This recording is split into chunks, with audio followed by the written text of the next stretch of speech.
రాజకీయాలకు అతీతంగా రాష్ట్రాన్ని అభివృద్ధి చేస్తామన్నారు మంత్రి దామోదర రాజనరసింహ. విమర్శలు ప్రతి విమర్శలు కాకుండా అభివృద్ధికి పెద్ద పీట వేస్తున్నామన్నారు. 75 కోట్లతో నియోజకవర్గ అభివృద్ధికి కృషి చేస్తానన్నారు. రాష్ట్ర వ్యాప్తంగా 75 హెల్త్ సెంటర్లు ఏర్పాటు చేస్తామన్నారు. మెదక్ జిల్లా నర్సాపూర్లో లబ్ధిదారులకు సన్నబియ్యం పంపిణీ చేశారు మంత్రి దామోదర రాజనరసింహ.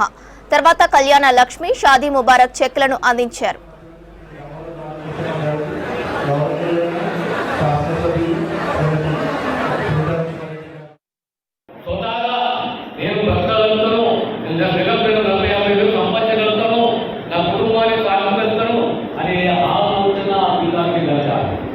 అదే విధంగా అమ్మాయిలు చదువుకోవాలి. ఈరోజు సంగారెడ్డిలో నర్సింగ్ కాలేజ్ వచ్చింది, అన్నూరులో నర్సింగ్ కాలేజ్ వచ్చింది, మెదక్లో నర్సింగ్ కాలేజ్ వచ్చింది. పేద అమ్మాయిలు నర్సింగ్ ఆఫీసర్స్ కావాలి, డాక్టర్స్ కావాలి. అప్పుడే సమాజంలో మార్పు. మనకి అందులో కోరేది సమాజంలో పేద కుటుంబాలని, ముఖ్యంగా అమ్మాయిల చదువు సాధికారత, మహిళా సాధికారత సాధించాలంటే విద్యార్థులు కావాలి, నైపుణ్య శిక్ష అందివ్వాలి. అప్పుడే మనం